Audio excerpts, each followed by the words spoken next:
Energy Cabinet Secretary Davies Chirchir appeared before the National Dialogue Committee today.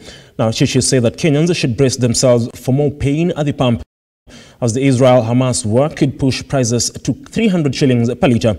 Speaking before the NACO committee, the CS stated that the ongoing conflict in Israel will hit global crude prices, which will see the pump prices rise even further. Stanley Ligaria with the details.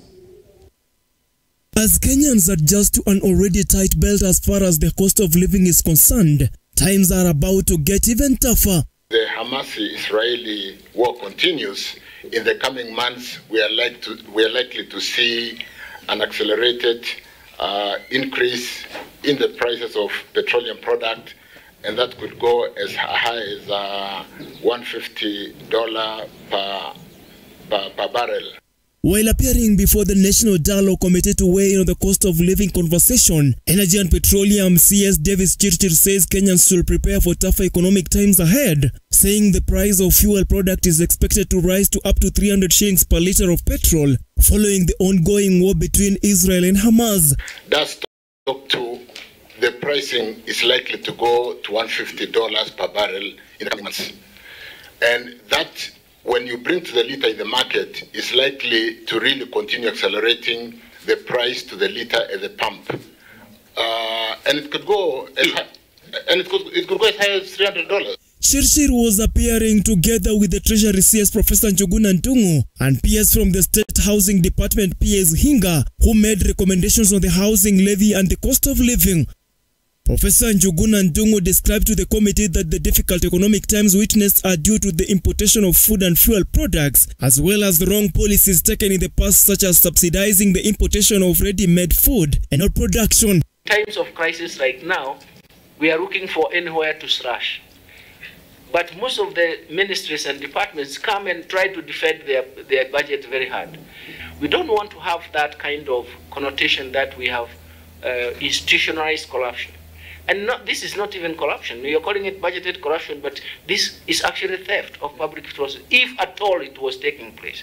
PS Hinga suggested that the high cost of living is due to the Kenyan shilling falling in value against the US dollar, even without borrowing, stressing that there is a need to review the national tax to come down, which has led to the high cost of living charged to Kenyans through the excessive taxes.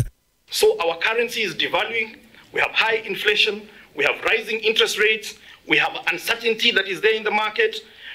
Chair, we have seen in our own context here, we have got a huge unemployment issue. We have a huge youth bulge. We have our economy is around contracting, manufacturing.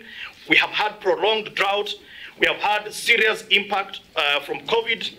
Some of the experts who appeared before NADCO, including Bill Okello and Dr. Rugu Abraham, have faulted the government for wrongly prioritizing projects, giving examples such as affordable housing while schools need funds to achieve their new curriculum, with Dr. Rugu holding that the country has problem considering that the country's revenue collection has been on growth curve every year, considering the increased number of parastatals leading to the countries to greater financial risk due to the increase in duplicated departments performing similar responsibilities, in return increasing the country's expenditure. Actually, taxes which are critical, and the most common ones are the levies.